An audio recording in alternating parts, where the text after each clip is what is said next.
दोस्तों बड़ी प्यारी कहानी है, ध्यान से सुनना। एक गांव में रघु नाम का एक युवक रहता था। वो स्वभाव से बहुत ही सीधा और मेहनती था। सुबह जल्दी उठकर खेतों में काम करता था, परिवार की जिम्मेदारियां निभाता था और सबकी मदद भी करता था। लेकिन फिर भी उसके चेहरे पर हमेशा उदासी रहती थी, परेशान रहता था। लोग उसे देखकर बड़े हैरान रहते थे कि यह खुश क्यों नहीं रहता।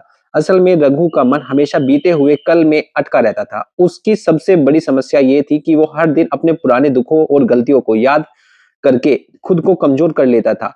अगर कल कोई खराब हुआ गया है और आज भी उसी को सोचता रहता था।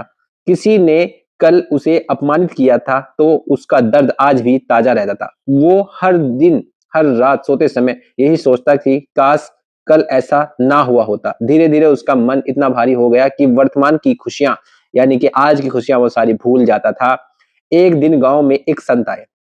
गांव के लोग उनका बहुत सम्मान करते थे क्योंकि वो सरल शब्दों में जीवन के बड़े सच समझाते थे। रघु भी उनकी बातें सुनने गया। जब संत ने देखा कि रघु के चेहरे पर उदास ही है तो उन्होंने उसे अपने पास बुलाया। रघु ने कहा, महाराज, बाहर से सब ठीक है लेकिन मेरा मन हमेशा भारी रहता है।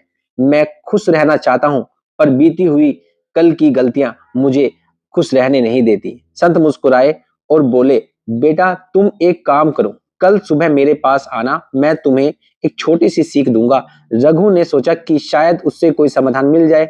अगली सुबह रघु संत के पास पहुंचा। संत ने उसे एक खाली थैला दिया और कहा, तुम्हारे मन में जितनी भी परेशानियां हैं, हर एक परेशानी के लिए एक पत्थर उठाओ और इस थैले में डाल दो। जैसे बीते हुए दुख, पुरानी असफलताएं, किसी के कहे हुए कड़वे शब्द, सबके लिए एक एक पत्थर उठाओ और इस थैले में डालते रहो। रघु ने ऐसा ही करना शुरू कर दिया। उसने पहले पत्थर उठाया पिछली बार की असफलता के लिए, दूसरा पत्थर उठाया दोस्तों के धोखा देने के लिए, तीसरा पत्थर भी उठाया परिवार की चिंता के लिए। धीरे धीरे थैला भरता गया और कुछ ही देर में वो इतना भारी हो गया कि उसे उठाना मुश्किल होने लगा। अब संत बोले, अब इस भारी थैले को अपने कंधे पर रखो और पूरे गांव का चक्कर लगाकर मेरे पास वापस आओ। रघु ने थैला उठाया और चल पड़ा। कुछ दूर जाते ही उसके कंधे दुखने लगे। हर कदम के साथ थैला और भारी लगने लगा। रास्ते में लोग उसे देखकर हंसने लगे कि रघु इतना बोझ क्यों उठा रहा है। लेकिन रघु चलता रहा। आधे रास्ते में उसका शरीर थक गया और शांत फूलने लगे, पसीने छूटने लगे। उसका हर हार मानने लगा उसका मन हार मानने लगा और किसी तरह चक्कर पूरा करके वापस संत के पास पहुंचा। वो बिल्कुल टूट चुका था।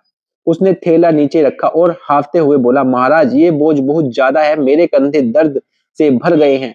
संत ने शांत स्वर में कहा, बेटा, यही तुम्हारी जिंदगी है।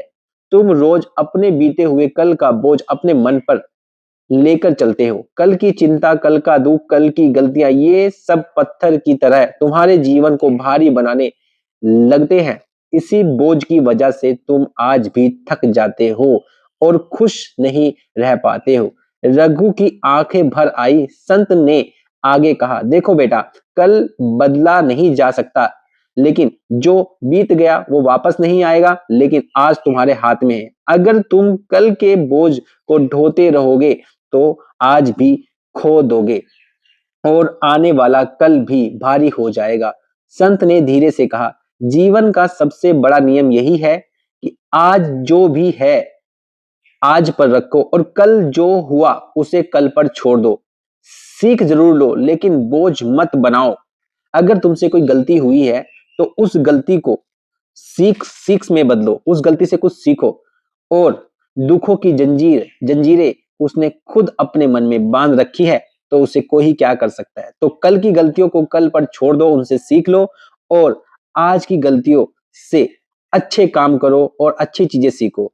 बस उस दिन से ही रघु ने एक नियम बना लिया, हर सुबह एक नई शुरुआत होगी। जो बीत गया उसे छोड़ देना चाहिए, आज को बेहतर बनाना है। धीरे धीरे उसका मन हल्का होने लगा, चेहरे पर मुस्कान लौट आई और उसका जीवन खुशहाली से भर गया। इस कहानी हमें यही सीख मिलती है कि अपना कल का बोझ मत उठाओ, बीते हुए समय से सीख लो, लेकिन उसे दुख को अपने आज पर हावी मत होने दो, क्योंकि असली जीवन सिर्फ आज में है। और ऐसी कहानी देखने के लिए हमारे SRK3 चैनल को सब्सक्राइब करें। अगर आप इंस्टाग्राम पे देख रहे हैं तो हमें फॉलो करें, लाइक करें और शेयर करें। फेसबुक पर देख रहे हैं तो वहां पे भी लाइक शेयर फॉलो करें और यूट्यूब पर देख रहे हैं तो यहाँ पे भी लाइक शेयर सब्सक्राइब करें ताकि आपकी ज़िंदगी में हम और नई कहानी अपने चैनल के माध्यम से ला सकें।